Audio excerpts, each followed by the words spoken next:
T64 Sports presents the Ingleside Sports Podcast. We're going to be talking football, Ingleside Mustangs football. And on the screen, we have the athletic director, head football coach for the Mustangs, Coach Travis Chrisman. Coach, how you doing? Good. How are you doing, Gabe? I'm doing great, Coach. Thank you for coming in for the season starts, the regular season that is, to talk a little bit about your program, the players. It's an exciting time because realignment. We're going to see in this district some new teams that I know nothing about, 3 Valley teams, and then some other teams that from the area that are going to be joining us. So it's going to be a lot of fun. Not a lot of non-district games. Usually some of the teams have about 4 or so non-district, some 5 before they get into district. This year for this district, it is only 3, and then you're in district where it counts. But I think for the Mustangs, this is a good thing because, Coach, you got a lot of these players coming back from last year's team. Do you know just offhand how many players are coming back this year from last year? It should be 16. 16. So there you go. This is going to be fun, and looking forward to the games, to the district, and to the season. Coach, let's start off. My first question to you. Obviously, last year, disappointing season. The Mustangs didn't make the playoffs. We're usually accustomed to seeing them in the playoffs. But I remember having a conversation with you in the press box before the season started. And I remember you telling me this is a young team, because I remember telling you, man, you got some young teams and some really, really talented players. And you said to me, yeah, but we're young, and we left it at that. My question to you is, from the season, for the players that are returning this year from last year, what do you hope that they learned from last year that can help them this year for the upcoming season? I mean, for a couple of things, I think one thing is, especially for all those returners, speed of the game and getting accustomed to a Friday night is out the window, right? They know exactly what that looks like. And then especially the latter part of district, especially really from week 5 on through the end of the season.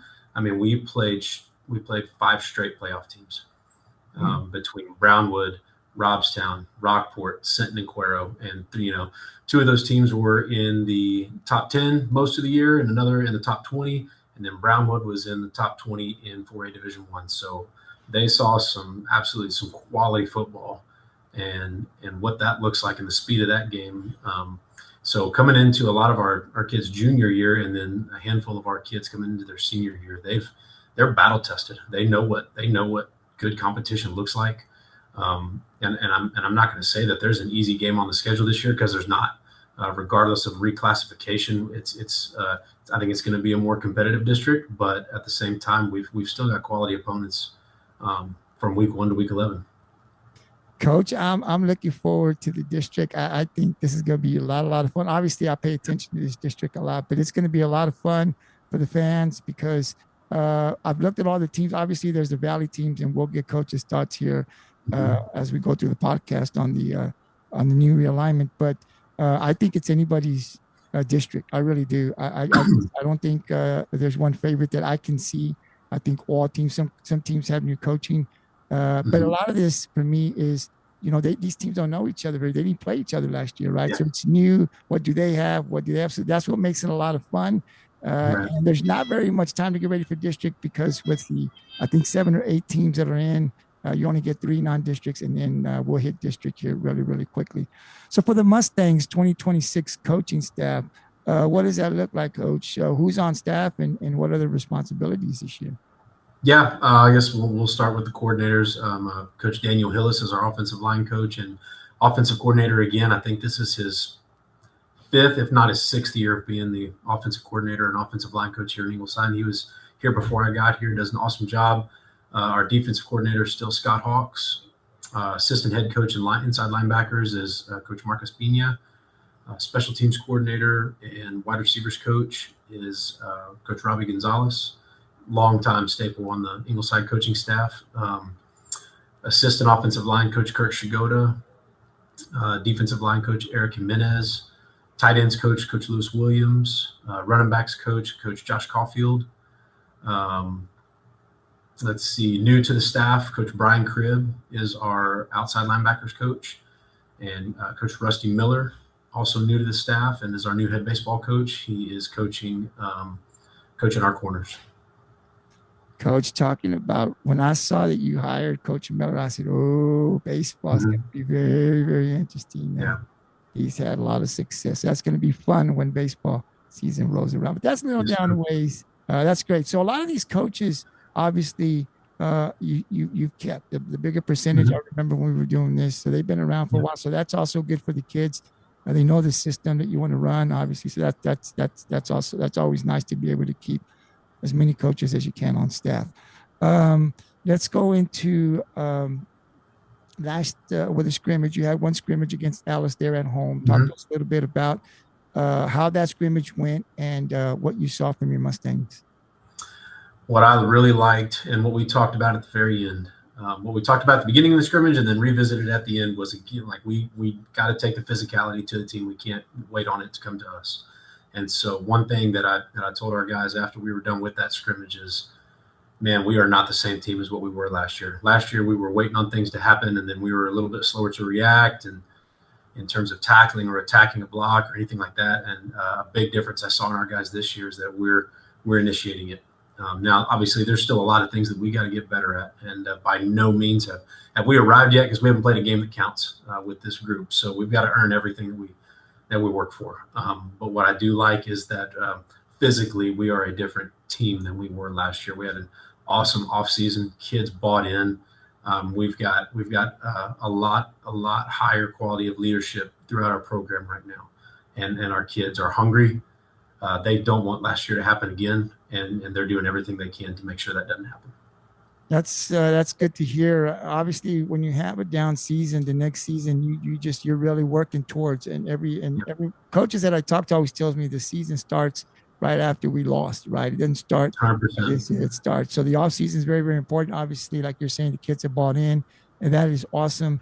And looking forward to the season. Now this week you've got Bishop that you're going to scrimmage. What are you hoping to see from the Mustangs in this scrimmage? I mean, obviously, there's a lot of things you're looking at, but what are some of the top things that you're hoping that you see in this scrimmage?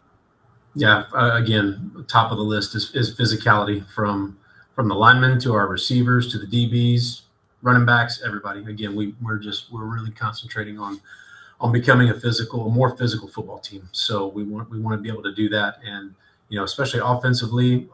Toward the latter end of the year, we did a pretty good job of taking care of the football, and really ball security is up there, and taking what is given to us and not trying to do too much outside of what our position, as a position player, what our position requires of us. So be the best at doing our job, and that's why football is such a beautiful game, because you got to have 11 guys doing individual jobs all at once to have success. And if one doesn't do that, then could equal disaster. That's why it's such a beautiful game. So, we along with that off season, we really concentrated on teaching from the ground up. So we spent a lot of time in the classroom. We did a lot of football IQ, and just deep dive into football knowledge and acumen. So it's something we put a great emphasis on. We're proud of where our kids have come and everything that they've accomplished from a physical and measurable standpoint throughout off season. And now it's time for them to tie it all together and go have fun on Friday nights. Absolutely. And the physicality part, as I've done this now, this is my 4th year in this podcast and talking to different coaches, a lot of teams, they have the talent. You're absolutely right. The receivers are running back, but the physicality, if you don't have the physicality, even if you have the talent, you're probably not going to win a lot of games. That physicality, if you take it to that other team, gives you an advantage. So as you're talking about the physicality, if you can manhandle that other team, the chances are with the talent that you have, you're going to win a lot more games than you lose. So it's going to, the physicality, those teams that are physical are the teams that go far in the playoffs, right, Coach? So I'm glad to hear that Ingleside definitely is coming out, or at least they're talking and focusing on that physicality definitely makes a huge difference. As we go now into the season, new realignment, no Sinton, no Cuero. So a lot of people are like, a lot of people I've talked to that are in this district. But I don't think, Coach, that this district with the teams that are coming in are going to be any easier. I mean, you have London, a playoff team. You have the Valley teams, Port Isabel, LaFedia. They're tough. The one thing I remember about the Valley teams when I've gone to see them is speed. Speed is one thing that always comes. They have always had speed. LaFedia has always had speed that I've seen. I haven't seen them in a while, but I remember the speed. Port Isabel, their coach that they have out there was coaching Port Isabel when I was in school. Right? That's crazy. Right? So that So I mean, God, that goes. I think he retired and they brought him back. So it's a guy that's had a lot of success out there. So we know those guys are going to be ready to go. But just your thoughts. Now you've got Kingsville in the district. You've got Robstown. I mean, Robstown is now not one of those teams that, on Friday night you look at them and put the W. You got to go out there and earn it now with that team. They have gotten a lot better. So this district, to me, is still going to be very tough, competitive. What's your thoughts when you saw the realignment and who was going to be in district? For one, the travel is not as optimal, but I agree. Like, it's going to be a competitive district. PI is really good at what they do. They're, traditional powerhouse in the slot T down there in the Valley and do a great job. Coach Foster does a really good job with those kids down at LaFedia, and they've usually got some massive offensive and defensive linemen mixed in with a couple of really good skill kids. So, we're used to playing them. We've played them the past 2 years in a row too, but we know that, it's been a tough game, the previous 2 years. So we haven't played Kingsville in, I don't know the last time Ingleside has played Kingsville. It's been a while, but you know that they're going to have athletes, and I know that they have quite a few kids coming back too. And like you said, Robstown's bringing back a lot from a multi-round playoff team. So they are not the Robstown of old. Coach Crowley's got them going over there, and they're doing a really good job with those kids. Rockport's still going to be Rockport. Those dudes are going to be tough, as well as, like you mentioned, London. Coach Andy Smith is doing an awesome job over there at London. And I know that they're returning quite a few kids back as well. So, and then we've got I'm leaving out one, LaGruya. Yeah. Another that'll be a Thursday night game for us. So that'll be a short turnaround on a Friday. But we're looking forward to the season. We're really looking forward to seeing our kids perform. How many times is Ingleside traveling to the Valley? Once or twice? Twice. Okay. Twice. Yeah, we're going to RGC and then going to LaFedia again. Wow. Yeah, that's about a 2+ hour drive up there. Before. So, yeah, one time you get it, then next year you get them to come down here to travel once. So it'll work out for us. Yeah, I'm looking forward to like I said, the district. I think it's going to be very competitive. I saw Kingsville last year. They got a new coach out there, but they had a lot of skilled players. I know Garcia's now over at Miller. And then London. Well, London's always got athletes, so you always got to worry about them. So it's going to be very competitive. Looking forward to it as the season starts here next week. This is the last. Yeah, the scrimmage for Ingleside is tomorrow, correct? Correct. Yeah, we're going to Bishop. Yeah. Okay. So just about everyone is scrimmaging on Thursday, and then they'll have Friday, and then week one. Give kids a long weekend and then time to roll. On the road, yes, sir. It's the best time of the season. A lot of people love it. I love it, man. Football season. It doesn't get any better than Friday Night Lights here in Texas. Coach, let's talk a little bit about your players. We scrimmage. Julius Sierra is someone that pops into my mind because I watched him as a freshman, and I was amazed at just the high IQ that he had as a freshman when I saw him play. And I saw you put him in some pretty, tough, like punt return. He was having to make decisions. And I remember thinking, man, he's only a freshman, coach. So obviously seen something in him because he had to make some plays as a freshman, and he made those plays. So when the ball gets in his hands, when he's around and the ball gets in his hands, good things happen for the Mustangs. I mean, I've seen that the last 2 years. But outside of Julius, for me, that I see, who is or are some players that the Mustang community fans can be looking to see? Who do you think is going to have a breakout, or some players you think are going to have a breakout season this year? Yeah, I mean, I really think that we have a handful of kids who might be considered, having a breakout role. I mean, we've got a couple new faces and a couple coming back, like staying on the slot receivers. Jaden Tetcher, man, he's fast. He can roll. He's had a really good offseason too. He's gotten a lot stronger, faster, and I think he had really close to 700 yards receiving last year as a sophomore as well. So looking for him to make a lot of plays. Lance Van Meter outside, Salvador Camacho outside, both seniors. We have 2 juniors in the slot, two seniors outside, and we're in that 10 personnel set. We've got 2 tight ends that we are ready to throw in the game right now at any point. One a senior, one a junior, Dominic Tringali and Samuel Munoz. And then our 2 running backs, we have Kason Caulfield coming up for his first year of varsity football. And then we have Aaron Flores, who's coming back to us, who started, I think, 5 games for us as a junior, as a sophomore 2 years ago. But we've got 2 running backs, and neither one of them weighs less than 190 pounds, and they both run really hard. So we're excited about those guys. We have our trigger puller coming back, and Landon Young, starting all 10 games for us last year, and so he's still at the helm for us at quarterback. Looking for him to have an even better year than last year. Tackle wise, like on the offensive line, I'm kind of going through everybody here, but Kason Kent is an anchor for us, offensive and defensive line. Jason Salias is another returner for us at center.